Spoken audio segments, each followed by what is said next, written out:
नमस्कार दोस्तों, आज मैं आपको अमर सुहाग देने वाले धर्मराज जी और सावित्री की कथा सुनाने जा रही हूँ। प्रेम से बोलिए धर्मराज जी की जय हो, सावित्री माता की जय हो। मदर देश के अश्वपति नाम का एक बड़ा ही धार्मिक राजा था, जिसके पुत्री का नाम सावित्री था। सावित्री जब विवाह योग्य हुई तब महाराज विवाह के लिए बहुत चिंतित थे।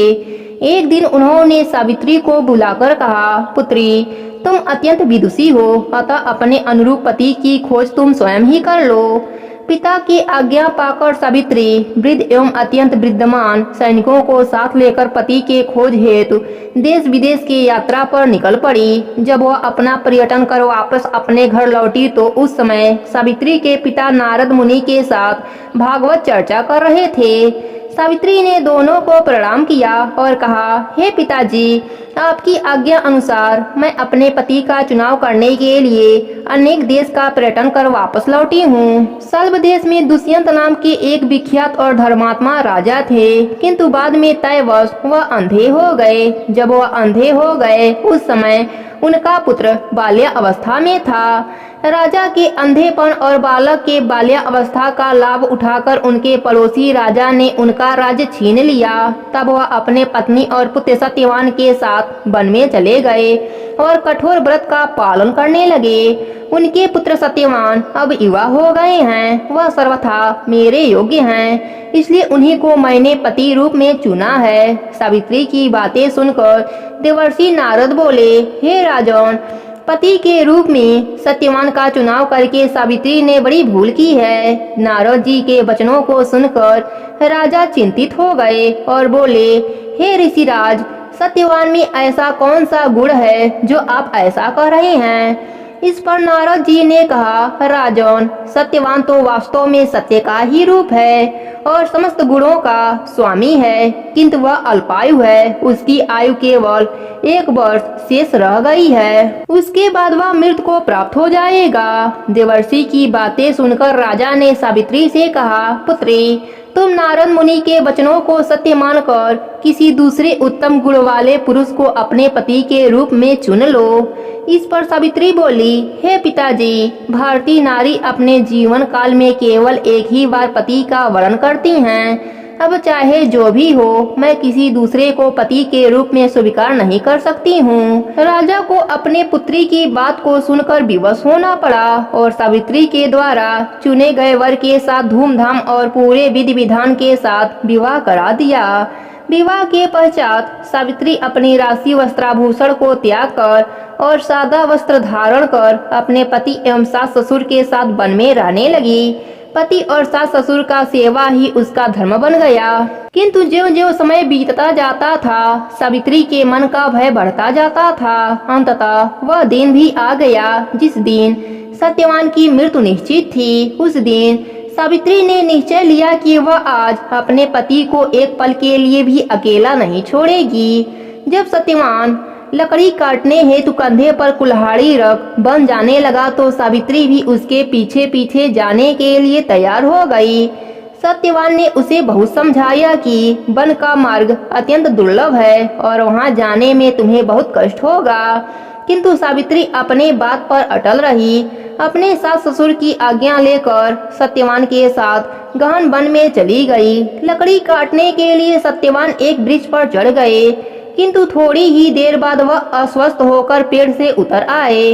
उनकी अस्वस्थता और पीड़ा को ध्यान में रखकर सावित्री ने उन्हें बट वृक्ष के नीचे उनका सिर अपने जंघा पर रखकर लेटा लिया। लेटने के बाद सत्यवान अचेत हो गए। सावित्री समझ गई कि अब सत्यवान का अंतिम समय आ गया है, इसलिए वह चुपचाप आंसू बहाते हुए ईश्वर से प्रार्थना करने लगी। अकस्मात सावित्री ने देखा एक हिष्ट पुष्ट देव उसके सामने खड़े हैं। सावित्री ने उनसे पूछा, हे देव, आप कौन हैं? उन्होंने उत्तर दिया, सावित्री, मैं धर्मराज हूँ और तुम्हारे पति को लेने आया हूँ। सावित्री बोली, हे प्रभु, सांसारिक प्राणियों को लेने के लिए आपके दूत आते हैं, किंतु क्या कारण है कि आज आपको स्वयं आना पड़ा?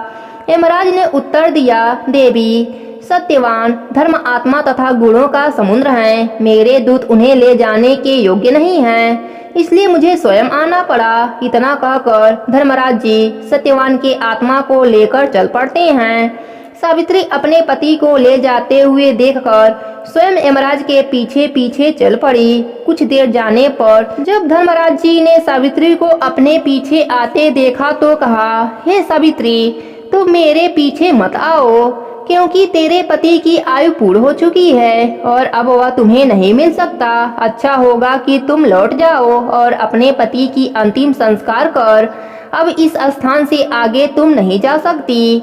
सावित्री बोली, हे प्रभु, भारतीय नारी होने के नाते पति का अनुगमन ही मेरा धर्म है और मैं इस स्थान से आगे तो क्या आपके पीछे पीछे आपके लोक तक जा सकती हूँ, क्योंकि मेरे पति व्रत धर्म से मेरी गति कहीं भी रुकने वाली नहीं है। धर्मराज जी बोले, सावित्री, मैं तेरे पति व्रत धर्म से अत्यंत प्रसन्न हूँ, इसलिए तुम सत्यवान के जीवन को छोड़कर चाहे कुछ भी वरदान मांग ले। तब सावित्री ने वर में अपने ससुर की आंखें मांग ली। धर्मराज जी ने तथास्तु कहा, लेकिन वह फिर भी उनके पीछे पीछे चलने लगी। तब धर्मराज जी ने उसे फिर समझाया और फिर एक वरदान मांगने को कहा। सावित्री ने दूसरा वर मांगा कि मेरे ससुर को उनका राज्य वापस मिल जाए। धर्मराज जी ने वह भी दे दिया। उसके बाद भी वह उनके पीछे पीछे चलती रही। धर्मराज जी ने फिर तीसरा वर मांगने को कहा। सावित्री वर मांगा कि मुझे पुत्र की प्राप्ति हो। धर्मराज जी ने आवेश में आकर तथास्तु कह दिया। सावित्री धर्मराज जी के पीछे ही चलती रही। उसे अपने पीछे आता देख धर्मराज जी ने कहा, सावित्री, तुम मेरा कहना मानकर वापस चली जा। सत्यवान के मृत्यु शरीर का अंतिम संस्कार की व्यवस्था कर। इस पर सावित्री बोली, हे प्रभु, आपने अभी मुझे पुत्र प्राप्ति का वरदान दिया है। यदि मेरे पति का अंतिम संस्कार हो गया तो मेरे पुत्र कैसे होंगे? सावित्री के वचनों को सुनकर धर्मराज जी आश्चर्य में पड़ गए और अंत में उन्होंने कहा, सावित्री, तुम अत्यंत विदुषी और चतुर हो। तुम अपने वचनों से मुझे चक्कर में डाल दिया। तुम पतिव्रता है, इसलिए जा, मैं सत्यवान को जीवन दान देता हूँ। इतना कहकर धर्मराज जी वहाँ से अंतर ध्यान हो गए और सावित्री वापस सत्यवान के शरीर के पास लौट आई। सत्यवान जीवित हो गए। उनके पिता का खोया हुआ राज्य वापस मिल गया। धर्मराज जी और सावित्री की इस कथा को सुनने से अमर सुहाग का वरदान मिलता है। प्रेम से बोलिए धर्मराज जी की जय हो, सावित्री माता की जय हो।